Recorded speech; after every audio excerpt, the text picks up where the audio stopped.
नमस्कार दोस्तों, हमारी आज की कहानी का नाम है कदर। स्नेहा पूरे घर का काम करके आराम से सोफे पर बैठी ही थी कि तभी वहाँ स्नेहा की सास रजनी गंदे पैर लेकर आती हैं और पूरा घर गंदा करती हैं।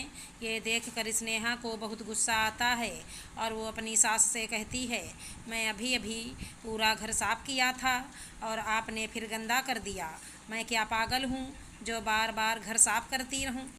अरे बहू, थोड़ा सा ही गंदा हुआ है घर, फिर से साफ कर दे। इसमें कौन सी बड़ी बात है।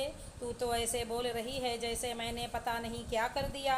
और तू कौन सा कुछ कर रही है, आराम ही तो कर रही है ना। दोबारा काम करना पड़ेगा तो कौन सा पहाड़ टूट जाएगा। कर लेना थोड़ी सफाई। आखिर हम तुझे ले ही क्यों आए हैं इस घर में, अभी इतना भी नहीं करेगी क्या।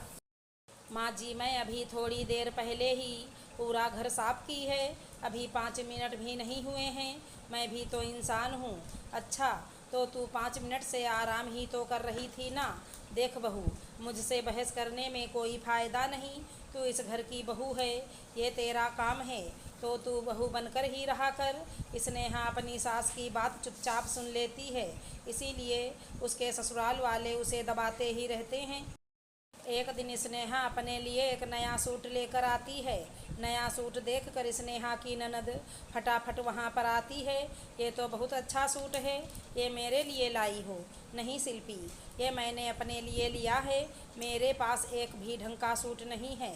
वैसे भी मैं कुछ दिनों के लिए मायके भी जाने वाली थी, तो इसीलिए अपने लिए लेकर आई हूँ। अरे भाभी, मायके ही तो जा रही हो, वहाँ पर वैसे भी आपको कौन देखेगा। पर भाभी, आप मुझसे सवाल जवाब मत करो, मैं आपसे पूछ नहीं रही हूँ, आपको बता रही हूँ। अगर आपको कोई प्रॉब्लम है तो वो आपकी प्रॉब्लम है, और आपकी प्रॉब्लम से मुझे कोई लेना देना नहीं। आई बात समझ में। ठीक है, ले लीजिए आप। स्नेहा के साथ हर कोई ऐसा ही व्यवहार करता था। एक दिन स्नेहा की भाभी स्नेहा से मिलने के लिए उसके ससुराल में आती हैं। अरे भाभी, आप अचानक से यहाँ, आपने आने से पहले बताया भी नहीं, बता देती आप। अरे कुछ नहीं, तुम हमसे मिलने आ रही थी, जब नहीं आई तो मैंने सोचा मैं ही तुमसे मिलकर आती हूँ। कैसी हो तुम। मैं ठीक हूँ भाभी, आप बताइए। मैं तो बिल्कुल ठीक हूँ, लेकिन मुझे तो तुम बिल्कुल भी ठीक नहीं लग रही हो। क्या हुआ, कुछ हुआ है क्या। नहीं भाभी, कुछ भी तो नहीं हुआ, मैं बिल्कुल ठीक हूँ। आप यहाँ बैठो, मैं अभी आपके लिए चाय नाश्ता लेकर आती हूँ। स्नेहा अपनी भाभी दिया के लिए चाय नाश्ता लेकर आती है और फिर वहीं उसके पास बैठकर बातें करने लगती है। स्नेहा बहुत खुश थी अपनी भाभी दिया से बातें करते समय। तभी स्नेहा का देवर स्नेहा के पास आता है और अपनी शर्ट स्नेहा के मुंह पर फेंकते हुए कहता है, क्या है भाभी, ये आपसे एक काम भी ढंग से नहीं होता। आपको मेरी शर्ट को अलग धोना था, देखो इस पर कलर लग गया। देवर जी, इसमें मेरी क्या गलती है। अगर मुझे पता होता कि इस पर कलर लग जाएगा तो मैं इसको अलग करके धो देती। रहने दो भाभी, ये आपका रोज का नाटक है। आप जाओ यहाँ से, मुझे गुस्सा मत दिलाओ। स्नेहा के देवर का व्यवहार स्नेहा के प्रति देख कर दिया को बिल्कुल भी अच्छा नहीं लगता। स्नेहा, ये क्या है, होगी तुम्हारी गलती, लेकिन वो तुम्हारा देवर है, तुमसे छोटा होकर भी वो तुमसे इस तरह से कैसे बात कर सकता है। मुझे तो ये समझ में नहीं आ रहा कि मेरी दबंग ननद एकदम से शांत कैसे हो गई। अगर तुम ऐसे ही दबती रहोगी तो ये लोग तुम्हें दबाएंगे। दिया ने अपनी ननद स्नेहा को बहुत समझाया और स्नेहा को भी अपनी भाभी की बात समझ में आ जाती है और अब वो अपने ससुराल में अपने हिसाब से रहने लगती है। ऐसे ही एक दिन सभी हाल में बैठकर टीवी देख रहे थे कि तभी शिल्पी कहती है, माँ, टीवी देखते हुए पकोड़े खाने का मज़ा ही कुछ और होता है। अगर पकोड़े मिल जाते तो मज़ा आ जाता। हाँ, सही कह रही हो तुम। भाभी है ना, भाभी जाओ, हम सबके लिए पकोड़े बना कर लाओ, हम लोग टीवी देख रहे हैं। तुम लोगों की नौकर हूँ मैं क्या। तुम लोग यहाँ पर टीवी देख रहे हो, मैं यहाँ पर मटर छील रही हूँ। मैं भी तो टीवी देख रही हूँ ना। और हाँ, जिसको बनाने हैं वो बना ले, मेरे लिए भी बना देना। बहुत खिला दिया मैंने सबको खाना बनाकर, अब तुम लोगों की बारी है। स्नेहा की ऐसी बात सुनकर किसी की हिम्मत नहीं हुई कुछ आगे बोलने की। ये बात सुनकर सब चुप हो जाते हैं। ऐसे ही कुछ दिन बाद स्नेहा काफ़ी रात में घर में आती है। ये देखकर रजनी कहती है, फुर्सत मिल ही गई घर आने की। ये कोई समय है घर आने का। शरीफ घर की बहू ऐसा करती हैं क्या? माँ जी, शरीफ घर की बहू आत्मनिर्भर होती हैं। मैं तो बस अपनी फ्रेंड के घर गई थी, वहाँ से आने में देर हो गई, तो इसमें मेरी क्या गलती है?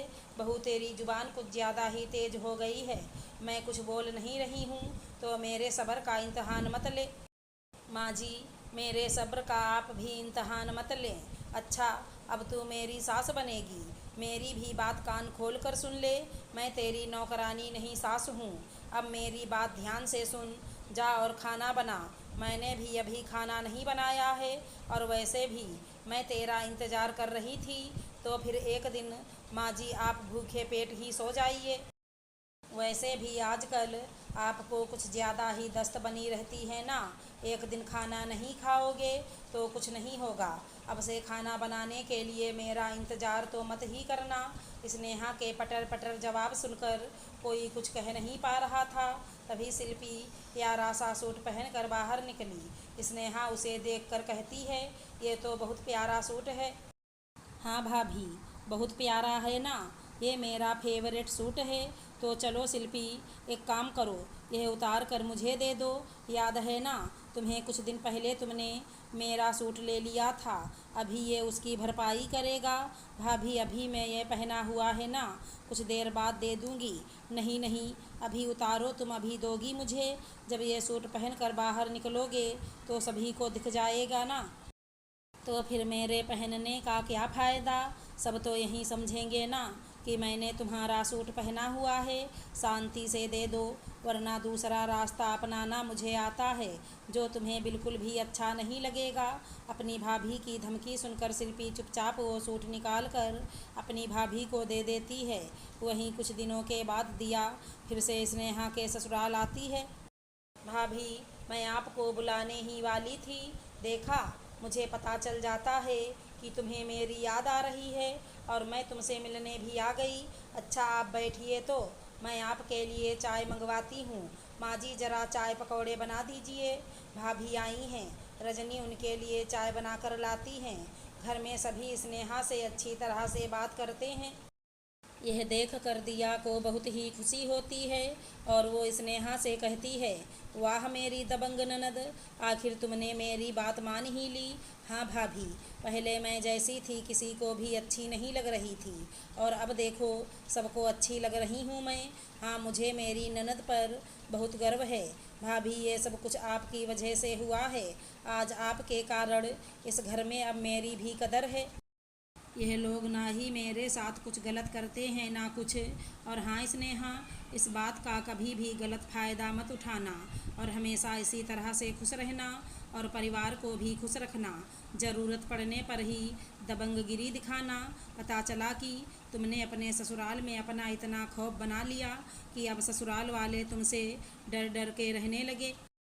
दिया को अपनी ननद पर नाज होता है और अब स्नेहा को भी समझ में आ जाता है कि इंसान जितना डरता है उसे उतना ही डराया जाता है।